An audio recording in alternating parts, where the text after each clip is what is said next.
the right to be forgotten yang berkaitan dengan bagaimana nih kalau produk halal, ya, kalau produk halal itu dijamin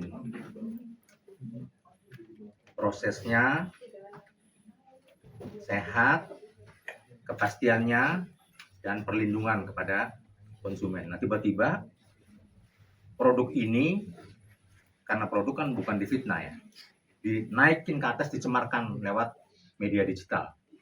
Nah, sehingga brand ini menjadi, bisa dibayangin ya. Nah, makanya bagaimana cara menghilangkan atau melindungi yang sudah tercemar itu. Nah, ini ilmunya the right to be forgotten yang memang mudah diatur di dalam Undang-Undang ITA, ya, informasi transmisi elektronik, tetapi amat sulit mengatasinya. Karena apa? Media digital ini kan lost border, tidak ada sekat, tidak ada batas. Sudah di take down oleh pelaku, tapi sudah nempel di tempat lain dan seterusnya. Bahkan mungkin di negara lain. Nah, inilah sedang dialami problem ini oleh Claremont, sebuah brand yang telah memperoleh sertifikasi halal. Kalau udah memperoleh sertifikasi halal itu artinya produk ini sudah melewati proses-proses pemeriksaan yang rigid, mulai pemeriksaan bahan sampai scientific judgment. Scientific judgment itu artinya bahwa produk itu telah sesuai dengan secara sains maupun fikih agama, ya, Islam tentu, dia adalah produk yang tidak tercemar dengan kandungan babi maupun alkohol. Kemudian produk ini, ya, yang sudah sertifikasi halal ini, ya, dengan nomor banyak panjang, yang belakangnya 125, merek brand Claremont, itu dicemarkan bahwa produknya itu mengandung tidak higienis lah ya, ada cicak segala macam lah gitu kira-kira ya. Nah, ini. Nah, sebelumnya saya kenalkan dulu sebelum serius. Ini di samping saya Iksan Abdullah, ya, Dr. Iksan Abdullah SHMH. Saat ini mendampingi beliau karena berkaitan dengan produk halal, ya. Jadi saya sebagai orang yang memahami di bidang halal dan pertama kali yang mempelajari ilmu halal sampai mendalam itu, mungkin di Indonesia saya yang sampai di tingkat doktoral ya. Jadi saya dokter pertama di Indonesia yang menggeluti bidang halal. Sehingga kalau ada yang disentuh soal halal, saya akan naik ke atas, ya kan, ketemu adik-adik. Nah, selebihnya dokter itu di Indonesia belum tentu halal. Yang halal cuma saya. Nah, ini yang di samping saya, pemilik brand Claremont, mungkin sudah tahu semua. Produknya adalah Kick. Nah, kalau mau lebaran, mau puasa nih, laris produknya beliau. Nah, di samping kiri saya itu lawyernya Bu Susan, namanya yang lagi ngetren. Udah selesai ya? Presiden Reagan. Nah, Reagan. Dan samping saya ini orang yang paling ganteng di dalam situs kenabian, namanya Yusuf. Ya kan? Nah, orangnya juga ganteng, sesuai. Kerjanya viewer, kemudian ya coba mereview tanpa izin babi bu dengan pemiliknya, ya kan, memperoleh data dari pihak lain, kita nggak tahu, tiba-tiba naikin hasil viewernya itu ke medsos, ya, dan jutaan telah mengunduh postingan dia, ya, yang intinya bahwa Claremont itu produknya tidak layak, itu intinya. Nah, kalau kata-kata dilayak kan banyak sekali nih. Nah, bagaimana mungkin produk yang tidak layak mendapatkan sertifikasi halal? Karena di dalam manajemen sertifikasi halal itu ada namanya SJH, Sistem Jaminan Halal. Ada orang yang ditempatkan di sana yang daily, day to day itu memantau bagaimana proses itu sesuai tidak dengan sertifikasi halal. Jadi nggak mungkin nggak layak gitu. Nah, Kemudian yang bersangkutan kita beritahu kalau itu bukan produk kita. Nah, setelah mereka pelajari, wah, menyesal mereka itu. Si Code Blue William Code Blue itu. Menyesal, akhirnya minta maaf. Tapi sebelum minta maaf, dia minta uang. Bayangin coba. Jadi sekarang jadi modus viewer itu ya untuk menekan orang lain, ya produsen, untuk diperas, dimintain uang. Nah, dengan dalil apa? Bahwa kalau kita mau take down itu postingan, maka Anda harus mengangkat saya jadi konsultan dan membayar 350 juta. Nah itu. Jadi memang ini modusnya sudah memeras. Nah, karena ya kalau Ibu Susan diperas, kira-kira gimana? Nanti produsen lain juga diperas nih, ya nggak? Jadi jangan sampai ada pemeras-pemeras lain. Maka oleh Pak Regan, ya perbuatan itu dilaporkan di di Mabes Polri, Direktorat Cyber Bareskrim Mabes Polri. Nah ini ya. Laporannya tentang apa? Tentang pencemaran produk di ruang digital yang merugikan orang lain. Seolah-olah dia mengunggah video, seolah-olah benar berrekayasa bahwa itu produk Claremont, padahal bukan. Sehingga publik mempercayai bahwa oh Claremont seperti itu, kira-kira begitu. Dengan pasal 29 dan pasal 35 Undang-Undang ITE. Nah, insya Allah nanti beliau akan belajar bagaimana supaya menjadi orang yang baik. Kalau mau jadi viewer ya viewer, tentu udah kita ingatkan, beliau masih ponga, ya kan? Mungkin nanti yang mengingatkan adalah Mabes Polri. Nah, itu saja dari kami sebagai pengantar. Nah, Ibu Susan akan bercerita tentu sebagai orang yang membidani lahirnya Claremont dari bayi, ya kan, sampai besar. Nah, itu tentu penuh dengan darah dan air mata, ya kan? Dan juga ada sukanya juga. Nah, itu karena membangun perusahaan itu sama dengan mengasuh anak dari mulai lahir sampai bisa berjalan sampai besar. Nah, silakan Bu Susan, nanti juga Pak Regan barangkali menambahkan untuk urusan ini, karena yang lebih dari hatinya beliau itu yang tahu bagaimana deritanya seorang usahawan ya. Tidak dibegitukan saja nih, susah keadaan sekarang usaha. Ya apalagi dijelek-jelekan dan seterusnya. Kita ini lagi memang kurang baik-baik aja ekonomi kita dengan keadaan baik saja. Apalagi kalau usahanya diperas-peras seperti ini. Silakan Bu, Bu Susan. Ya. Jadi saya ingin mengucapkan terima kasih ya Mabes Polri telah mendukung LP dan sudah diterima dengan baik. Selama 1 tahun kami sangat menderita. Ya. Para karyawan juga sangat simpatis karena banyak sekali karyawan yang ingin bekerja. Dan sayangkan sekali pada saat penjualan kami drop. Dan influencer, food review yang mencemar nama baik pengusaha dan juga brand, itu menurut saya harus dihentikan di negara kita. Karena negara kita harus maju. Kita memberikan pekerjaan ke banyak orang. Dan kita harus berjuang bersama ya dan menegakkan hukum kepada orang yang merugikan. Nah, kerugian kami itu bukan kecil ya.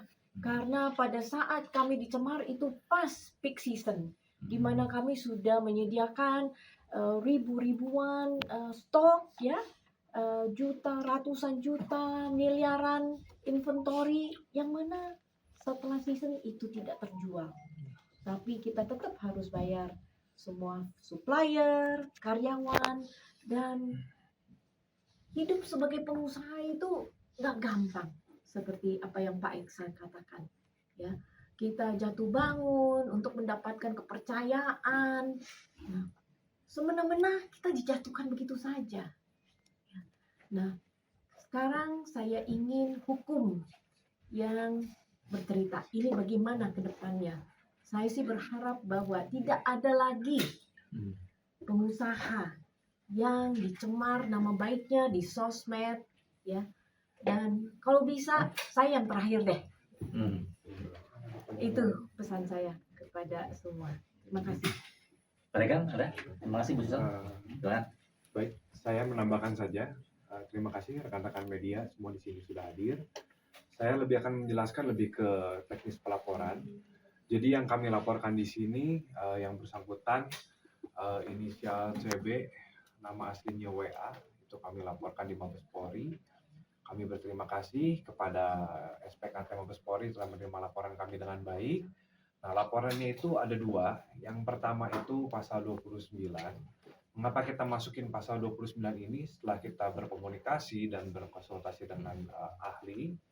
Memang pasal 29 ini bisa diterapkan, mengingat sekarang itu kurang adanya perlindungan hukum dengan dicabutnya pasal 27, gitu. Hanya boleh untuk perorangan. Sehingga kami badan hukum ini istilahnya kita melakukan ngulik hukum gitu, mencari suatu hukum apa yang bisa dikenakan terhadap pelaku-pelaku yang mencemarkan badan usaha. Oleh karena itu kami setelah berdiskusi panjang Pak Iksan dengan beberapa ahli juga, mendapatkan LO dari mereka juga, kami memutuskan menerapkan pasal 29 dan pasal 35. Mengapa? Karena pasal 29 itu erat kaitannya dengan cyberbullying atau adanya mungkin di situ pemerasan yang dilakukan oleh influencer ini. Kenapa? Karena memang modusnya itu konsultasi ya Bu ya. Awalnya bahkan ditawarkan senilai 600 juta, 600 atau 650 juta. Kemudian dengan dalih, saya kasih diskon, menawarkan kembali 350 juta. Yang buat kami itu sebenarnya bukan penawaran yang baik, tapi merupakan suatu bentuk pemerasan yang kita sebut sebagai preman digital sekarang gitu. Jadi yang itu pertama, dan yang kedua adalah pasal 35. Kenapa? Karena ada manipulasi data otentik. Contohnya, klien kami dituduhkan menyerahkan kue-kue yang sudah berjamur dan busuk ke panti asuhan. Contohnya yang pertama. Dan yang kedua, menggunakan topper itu yang bekas kena tangan, kemudian disimpan di atas cake terus dijual. Padahal itu sebenarnya hanya untuk display. Jadi banyak sekali data-data dan informasi yang tidak sesuai dengan kebenarannya yang disebarkan oleh orang bersangkutan. Dan yang ironi adalah ketika kami waktu kemarin ini sempat melaksanakan mediasi, ternyata yang bersangkutan tidak juga memiliki kemampuan untuk mengembalikan kerugian yang dialami klien kami gitu. Jadi kami menghimbau juga untuk para influencer lainnya, ketika diberikan kepercayaan oleh masyarakat menjadi influencer itu lebih bijaksana dan lebih berhati-hati lagi dalam membuat konten. Karena satu ketikan jari Anda atau rekaman Anda itu menghancurkan reputasi brand yang sudah berpuluh-puluh tahun gitu, dan mengembalikan itu sulit. Jadi saya berterima kasih juga di sini dari Pak Iksan sudah membantu klien kami juga untuk mendapatkan the right to be forgotten atas sesuatu yang memang salah dan tidak dilakukan oleh klien kami. Dan kami harap ke depannya masyarakat Indonesia pun bisa percaya lagi, trust lagi terhadap brand Claremont ini. Gitu sih teman-teman. Dari Aiden, iya, silakan. soal barang bukti yang ditampilkan itu apa aja, kemudian mungkin dari Ibu bisa diceritakan kerugian ini total berapa yang dialami oleh Claremont, dan nominal, apakah udah ada uang yang Ibu serahkan kepada si terlapor? Mungkin saya serahkan ke Ya, silakan. Boleh. Jadi berdasarkan audit yang telah kami lakukan internal, kurang lebih itu sekitar 5 miliar ya, Mas? Iya. 5 miliar bahkan rupiah. lebih. Bahkan lebih. Per kejadian itu Pak. Jadi setelah itu diposting, sales itu hampir tidak ada ketika peak season. Dan bayangkan ya teman-teman media, yang dijual sama kami itu produk yang cepat rusak istilahnya gitu. Seperti cake, itu kan dekat sekali masa expirednya. Gitu. Jadi dengan kejadian tersebut kerugian hampir 5 miliar dan untungnya klien kami belum sempat mengenakan apapun kepada reviewer influencer ini karena waktu itu kondisinya berat Pak. Kebayang setelah kita kehilangan penjualan sebegitu besar, malah dimintakan lagi uang consultation, apalagi startnya 600 juta lebih begitu kan. Itu sangat merugikan. Dan barang bukti yang kita masukkan itu diantaranya ada banyak tangkapan layar. Juga kami sudah menyerahkan satu Iya. Sudah apa belum Pak? Yang Sudah. HP itu udah ya? Ya sudah. Yang dipakai untuk mendownload secara langsung dari akun tersebut, yang memposting beberapa video, termasuk Pak di situ ada juga yang ditantang balik, gitu. Brand CT ya, gitu tunjuk-tunjuk gitu ya. Jadi itu sudah kita rekap semua. Nah, kita serahkan semua ke semua itu. Terima kasih. Ada lagi? Iya, Pak. Ya silakan. Meski Pak, Radio Sinta. Oh, Saya mau Sinta, nanya, ya iya. silakan. Mau nanya, apa sebelumnya memang ada perjanjian kerjasama untuk produk ini direview oleh influencer itu Pak? Tidak, Oke. tidak. Jadi memang dari Memang dari influencer tersebut. Ada lagi? Ya. Ya silakan. Ini Bu, ini peristiwa sejak kapan terjadi? Lalu rentetan itu terjadi secara terus-menerus. Lalu seberapa jauh Ibu mengambil testimoni dari para konsumen untuk memastikan bahwa apa yang disampaikan oleh blogger itu tidak benar? Terus kita ingin tanya sebetulnya Ibu sempat melakukan upaya investigasi nggak? Ini sebetulnya background bloggernya apa ini? Kenapa dia bisa sampai mengatakan seperti itu? Apakah ini kayak Epstein ya, kayak model Epstein terakhir ini kan dia juga sama itu kan sebetulnya kan, asal jeplak aja yang penting kan dijustifikasi oleh semua orang. Terus Pak Ihsan nih kebetulan kan dia pakar halal ya. Iya. Pak, seberapa jauh Pak koordinasi dan komunikasi dengan pihak MUI Pak? Karena kan ini MUI juga perlu dilibatkan pada hal ini Pak. Terima kasih. Saya jawab dulu ya. Pertama yang tadi yang berkaitan dengan saya sebagai dari mana dia? Saya dari Ainus. Ainus, Ainus pakar Bogor. halal. Pakar itu ada dua, pakar dan pakar Jo. Nah, saya yang pakar.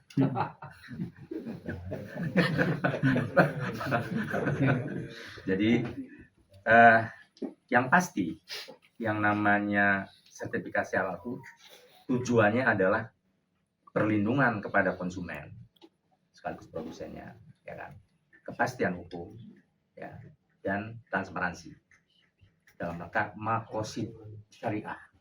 Artinya tujuan dari sertifikasi halal itu sebenarnya melindungi jiwa raga kita biar selamat.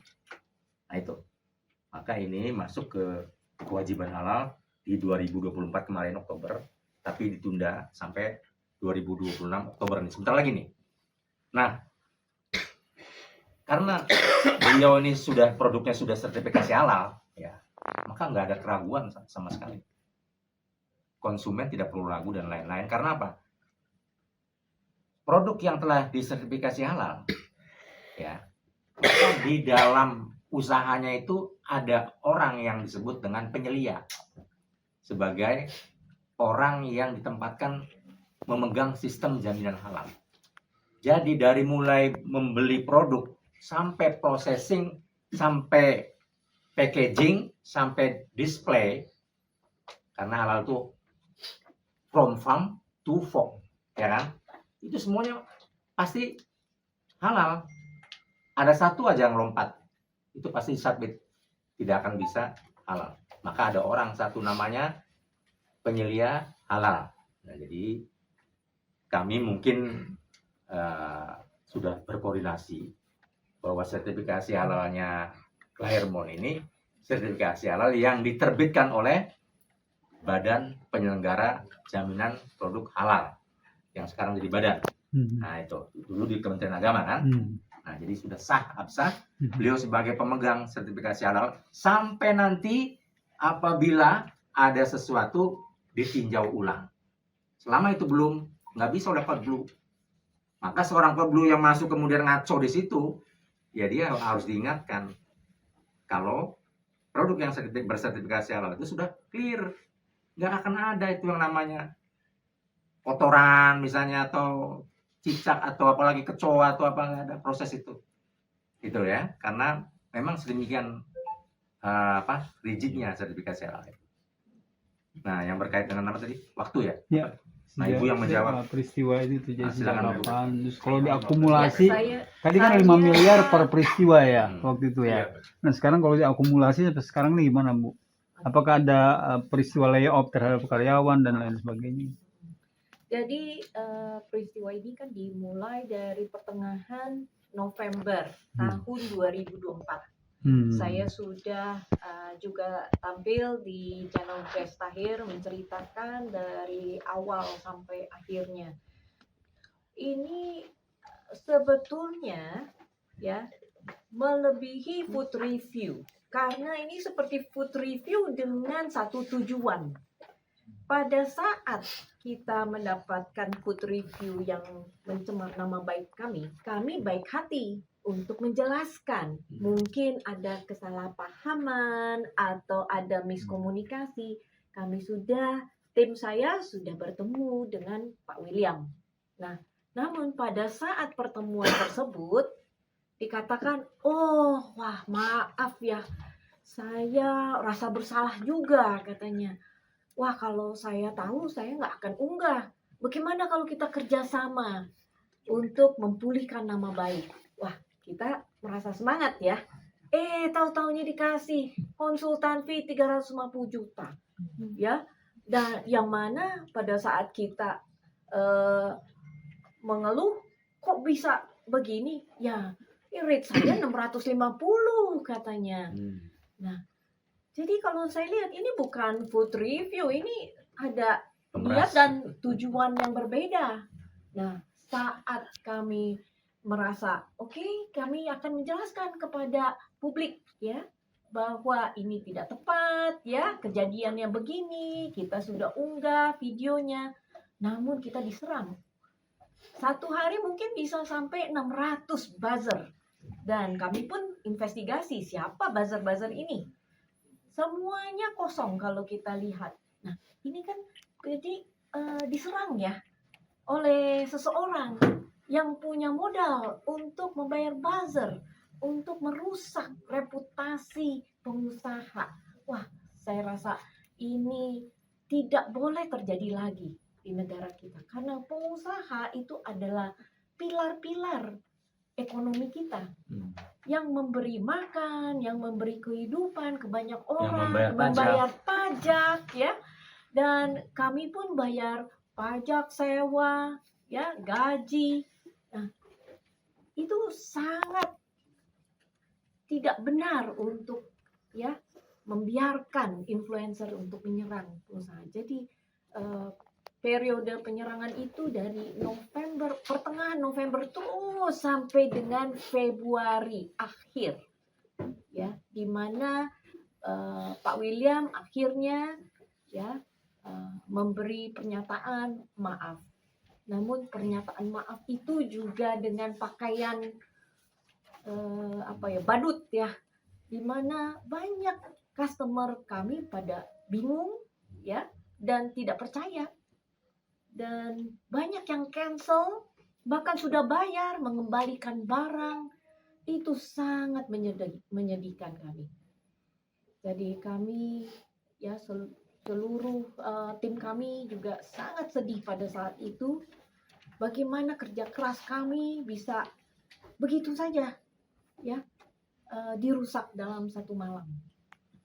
Nah, atau satu periode. Jadi inilah ceritanya di mana saya ingin fight keadilan untuk Claremont, bukan saja untuk Claremont, juga saya ingin mewakili semua pengusaha. Jangan sampai ini terjadi lagi. Itu maksud saya. Nah, satu hal, adik-adik semua, teman-teman media, kalau orang dilindungi kan ya, undang-undang ITE dengan direct kegiatan, maka pemerintah nih yang telah mengeluarkan sertifikasi halal, ini bagaimana perlindungan terhadap produsen yang dicemarkan? Betul. Ini baru kali terjadi nih. Ya. Jadi maka penting juga di forum ini agar mereka juga ikut dong, turun tangan negara ini, nyelamatin. Minimal ya dari awal sudah tahu nih ada kejadian begini, take down kan. Kau take down itu si siapa? William Code Blue. Kalau tidak persoalan dengan negara ini, kan begitu. Jadi jangan menerbitkan sertifikasi halal, kita sudah ikutin semua proses jenjang. Ya. Kemudian ketika produk atau produsen itu di apa namanya itu tadi ya, difitnah seperti dicemarkan ya, kemudian cicing wae kata orang Sunda ya, diam-diam saja, diam-diam baik. Nah itu gimana? Saya kira penting buat Babe Haikal nanti. Bagaimana Be? Kalau ini nih seperti ini kasusnya, negara apa anunya kontribusinya? Penting nih saya kira ya.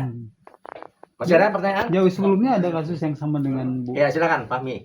Ya, saya Fahmi dari IHW News. Tadi Ibu bilang bahwasannya ada pengerahan buzzer ya. Nah, pengerahan buzzer itu kan tidak begitu serta-merta ya. Itu mungkin bisa dibilang secara organik dan membutuhkan cukup banyak besar dana ya Bu ya. Kira-kira pengerahan buzzer itu dilakukan sama si Williamnya atau mungkin ada dalam tanda kutip kontribusi dari kompetitor untuk menjatuhkan Itu saya Clairmont tidak bisa sendiri. jawab karena tidak ada bukti, jadi saya tidak bisa jawab. Bisa juga bareng-bareng yang lain ada yang lain. Ya, silakan. Mau nanya, ini kan tadi kan sebenarnya disebutin bahwa ada dugaan pemerasan ya, tapi kalau nggak salah tadi disebutkan bahwa laporannya hanya fokus pada di pencemaran nama baik. Nah ini ada alasan tertentu nggak kenapa nggak itu pemerasannya juga diikut? Ada jumlah yang 45. Ada. Nah ini kalau nggak salah ini kan sebenarnya kasusnya sudah sempat dilaporkan ke Polres Jakarta Selatan bukan karena apakah Iya. ada perbedaan atau kenapa sampai dilaporkan lagi ke Baris Krim? Iya, mungkin saya Ya, silakan silakan. ke Jadi Pak Regan ya. terkait laporan di Jakarta Polres Metro Jakarta Selatan itu pasal yang diterapkannya memang waktu itu kurang tepat sehingga kami putuskan untuk menaikkan laporan tersebut ke Baris Krim Polri dan yang Jakarta Selatan itu sudah statusnya sekarang sudah dicabut. Kami sudah konsultasi juga bahwa laporan ini sepenuhnya berbeda pasalnya. Waktu itu 28 ayat 1 kalau tidak salah. Iya. Sekarang kita laporkan itu sebenarnya bukan pencemaran nama baik Pak, biar tadi diklarifikasi. Karena pencemaran nama baik untuk perusahaan kan tidak bisa ya. Jadi yang kita laporkan itu adalah yang pertama dan yang kedua istilahnya itu untuk memudahkan kita semua adanya cyberbullying lah. Cyberbullying istilahnya. Jadi dibully secara online terhadap klien kami. Gitu sih. Masih ada? Cukup? Oh ya, silakan satu lagi. Proses hukum yang di Baris Krim Polri sendiri sekarang lanjutannya seperti apa? Apakah yang bersangkutan udah memberikan keterangan atau dipanggil untuk pemeriksaan atau belum? Kita baru LP itu tanggal 2. Kemungkinan kita tunggu SPDP-nya nanti kan di 7 unit Pak. Jadi kita hari ini mengundang media itu untuk memberitahukan karena kenapa lucunya Pak. Sekarang di media sosial itu netizen yang lebih kepo istilahnya terhadap proses kami. Jadi kalau kita lihat di TikTok yang bersangkutan itu netizen nanya terus, ini gimana nih proses dengan Clairmont, gimana nih? Sebenarnya saya juga melihat tuh gemes pengen balas kan, gitu. Tunggu aja tanggal mainnya begitu kan Pak. Cuman ya kita baru masukkan laporan itu diterima itu LP tanggal 2 Februari kemarin, jadi kita tunggu sama-sama prosesnya bagaimana kelanjutannya di Mabes Polri. Mudah-mudahan segera yang bersangkutan bisa segera dipanggil, bahkan lebih bagus kalau akunnya itu bisa diamankan ya sesuai yang tadi Pak Iksan bilang, diamankan sebagai barang bukti juga biar tidak ada korban lain gitu sih. Baik. Jadi menjelang Ramadan ini belum bisa berbuat apa-apa ya. Menjelang Ramadan ini. Ini kan produk halal kan? Iya. Belum bisa apa-apa ya Pak ya? Masih menunggu proses pelaporan atau gimana Pak? Masih produksi nggak Bu? Oh, tetap produksi. Untuk Ramadan ya? Untuk Ramadan. Dan teman-teman kalau mau nyicip-nyicip bisa datang. Jangan khawatir soal itu. Produk terbarunya apa nih Bu Clairmont? Nah, itu penting tuh. Hal-hal baru apa yang disajikan menjelang Lebaran nih Bu? Nah, untuk Lebaran kita ada Sudah, Dubai sebentar Bu. pistachio. Sudah ngisi absen belum? Udah. Nah, udah ya. Aman berarti. Langsung. Kita ada Dubai pistachio, Wih. chocolate cake, Ini lagi tren. dengan kunafa di dalamnya. Widih. Mantap. Mantap.